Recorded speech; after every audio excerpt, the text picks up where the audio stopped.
আসসালামু আলাইকুম। বিলাস খামারের পক্ষ থেকে সবাইকে জানাই আন্তরিক শুভেচ্ছা অভিনন্দন। আশা করি সবাই ভালো আছেন। আলহামদুলিল্লাহ, জি আমিও ভালো আছি। তো আজকে আমার ব্রয়লার মুরগির বাচ্চার 3 দিন বয়স চলছে। তো 2 দিনে আমার 10 কেজি খাবারের মতো গেছে। আজ তৃতীয় দিনে আবারও 10 কেজি খাবারের মতো নিয়ে যাচ্ছি। তো নারিশের বাচ্চা খাবার কিন্তু মোটামুটি ভালো খায়। তো 200 বাচ্চাই আছে এখনো। 200 বাচ্চার ভিতরে এক চাচি 25টা বাচ্চা নিয়েছে। তো উনি 2-3 দিন পরে নিবে।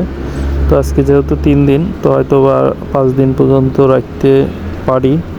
তারপরে হয়তো বা 175 পিস হবে। তো এখন দুপুরবেলা, যদিও সকাল নয়, দুপুরবেলা। তো দুপুরবেলা আমি খাবারের পাত্রগুলোতে যে খাবার ছিল সকালে দেওয়ার, সেই অবশিষ্ট খাবারগুলি আমি মধ্যে একটা পেপার দিয়ে ওখানে দিয়ে দিছি। তো এই খাবারগুলি ওরা খাচ্ছে আর কি। তো আমি আসলে ব্রডিং সিস্টেমটা এরকম করি। এই যে এখানে পেপার দেখতেছেন, এই পেপারের নিচে কিন্তু আবার চট আছে, যার কারণে ওরা পায়খানা করলেও কিন্তু ওদের যে ভেজা ভাবটা এটা কিন্তু থাকছে না।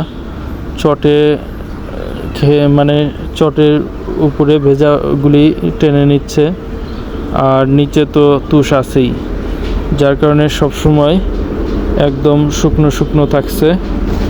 তো ইনশাল্লাহ কালকে সকালে আমি 72 ঘন্টা পরে কালকে সকালে আমি চট এবং পেপার সব তুলে নেব। শুধু তুষের উপরে মুরগিগুলোকে আরও 2 দিন রাখবো। তো 5 দিন ব্রডিং হওয়ার পরেই ইনশাল্লাহ আমি ওদেরকে আবার বালুর লিটারে ছেড়ে দেব। এই যে দিনে কিন্তু আমার কোনো রকম লাইটিং ব্যবস্থা রাখি নাই, কারণ ছাদে প্রচণ্ড রোদের একটা তাপ আছে। সেই জন্য কিন্তু ওইরকম কোনো রকমের তাপের কোনো প্রয়োজন হচ্ছে না। তো রাত্রে 8টার দিকে আমি লাইট দিয়ে দেই, আর তার আগে আমি ওদেরকে এলইডি বাল্বের নিচেই রাখি। তো 8টার পরে থেকে আমি ওদেরকে তাপের যে লাইটগুলো 400 ওয়াটের লাইট, সেই লাইটগুলো জ্বালিয়ে দেই। আর এদিকে সকালে 8টা-9টার ভিতরেই এসে আমি খামারে লাইটগুলো বন্ধ করে শুধু এলইডি লাইট জ্বলতে থাকে। তো যাই হোক, তো আজকে কিন্তু আমি ওদের দুপুরের পানিতে মুরা প্লাস আর অ্যামক্সিসিলিন সিবি ভেট এইটা দিচ্ছি। আর রাতে আমি কিন্তু বঙ্কভেট রেগুলার চালাচ্ছি, রাত্রে বঙ্কভেট দিচ্ছি। তো বঙ্কভেটটা আমার প্রতিদিনের রাতের ওদেরকে পানিতে দেবই। তো প্রতি লিটার পানিতে 1 মিলি করে দিচ্ছি।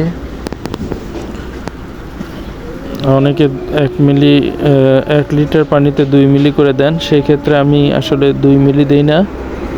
আমি 1 লিটার পানিতে 1 মিলি করে দেই, কিন্তু রেগুলার দেই। এতে করে আমার মুরগিগুলো মাশাআল্লাহ সুস্থ আছে এবং সুস্থ থাকে।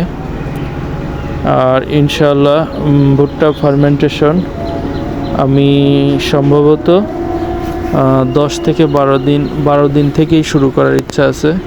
তো সবাই আমার জন্য দোয়া করবেন। আমি 12 দিন থেকে ভুট্টা ফার্মেন্টেশনটা অল্প অল্প করে শুরু করতে যাচ্ছি এবার ব্রয়লার মুরগিতে। তো সবাই সেজন্য দোয়া করবেন। এর আগে আমি কালার বার্ড মুরগিতে করেছি, 1 ব্যাচ মোটামুটি ভালো লাভ করেছি, এবং দ্বিতীয় ব্যাচেও লাভ হয়েছে, বাট লাভটার পরিমাণ কম হয়েছে। এই জন্য অনেক খামারি বা অনেক ভাই আমার ফোন দিয়ে বলতেছে, ভাই এবার কম হলো কেন? ভাই আসলে খামারি প্রত্যেকবারই যে লাভ হবে এটা কিন্তু না। ব্যবসাটা আসলে লাভ লস যেটা হয় সেটাই হলো হালাল ব্যবসা। যদি আপনার সবসময় লাভই হয় সেটা ব্যবসা নয় ভাই, সেটা সুদ। তো আমরা আসলে ব্যবসা করি, তো ব্যবসায় লাভের হয়তোবা লাভের পার্সেন্টেজটাই সবসময় বেশি থাকবে, বাট লসও হবে, অনেক সময় লস হবে, সেটাও মাথায় নিতে হবে। আর যেটাতে যে ব্যবসায় আপনার কোনো রকম রিস্ক থাকবে না, শুধু ইনকামই হবে, সেটা আসলে ব্যবসা নয়, সেটা আসলে আপনার সুদ ইনকাম, যেটা হারাম আর কি। তো এই জন্যই বলছি যে আমি আসলে লাভ করেছি, আমি তো লস করি নাই। তো যাই হোক, পরিশ্রম অনুযায়ী যে টাকা পাইছি ওটা আসলে লাভ নয়। তো যাই হোক, আমি ভুট্টা ফার্মেন্টেশন আবারও করব এবার ব্রয়লার মুরগিতে, সেই জন্য সবাই অধীর আগ্রহে বসে আছেন বা দেখতেছেন। তো সবাই সেই জন্য আমাকেও দোয়া করবেন এবং আপনারাও এখান থেকে ভালো কিছু শিক্ষা গ্রহণ করেই আপনারাও শুরু করবেন আমি চাই। কারণ ব্রয়লার মুরগিতে খাবারটা যেহেতু বেশি লাগে, তো এই ক্ষেত্রে আমরা যদি ভুট্টা ফার্মেন্টেশনটা করে খাবার কস্টিংটা কমাইতে পারি, তো আমরা খামারিরা কিছুটা হলেও আমরা লাভের মুখ দেখব এবং ক্ষতি থেকে একটু হলেও বের হয়ে আসতে পারবো। তো এই জন্যেই আমার এই ফর্মুলাটা আমি আমার ব্রয়লার মুরগিতে চেষ্টা করতেছি। এর আগে অন্য মুরগিতে করার পরও ব্রয়লার মুরগিতে আমার যেহেতু ফর্মুলাটা, আমি এই ফর্মুলাটা করি নাই, তো সেই জন্যই করা। তো সবাই দোয়া করবেন। আর অনেক ভাই ফোন দিয়ে আপনারা সয়াবিন এবং ভুট্টা নিতে চাইতেছেন, তো অসুবিধা নেই, আমার প্রথম কমেন্টে ফোন নাম্বার দেওয়া আছে, আপনারা যোগাযোগ করবেন। আমি আপনাদেরকে যথাসম্ভব চেষ্টা করব আপনাদের সাথে যোগাযোগ রেখেই, আপনাদের যদি চাহিদা থাকে তো ভুট্টা সয়াবিন আমি দিব। সেই ক্ষেত্রে আপনারা যদি 1-2 বস্তা নেন, সেক্ষেত্রে আমাকে টাকাটা পুরো অ্যাডভান্স করতে হবে, আর বিকাশ বা নগদে। আর যদি আপনারা বেশি নেন, সেই ক্ষেত্রে কিছু টাকা আপনার কুরিয়ার চার্জ বাবদ যে টাকাটা, সেটা অ্যাডভান্স করবেন, আর বাকি টাকাটা কন্ডিশনে আপনারা দিতে পারবেন। তো আজকের ভিডিও পর্যন্তই, সবাই ভালো থাকবেন, আসসালামু আলাইকুম।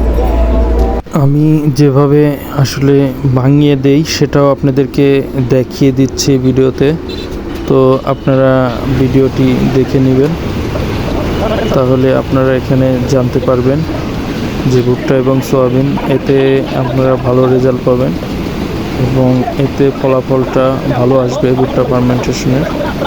কারণ আসলে অনেকে ভাঙানোর ভিতরে কম বেশি হওয়ার কারণে আপনাদের ভুট্টা ফার্মেন্টেশনটা সঠিক হয় না, সেই জন্য আর কি।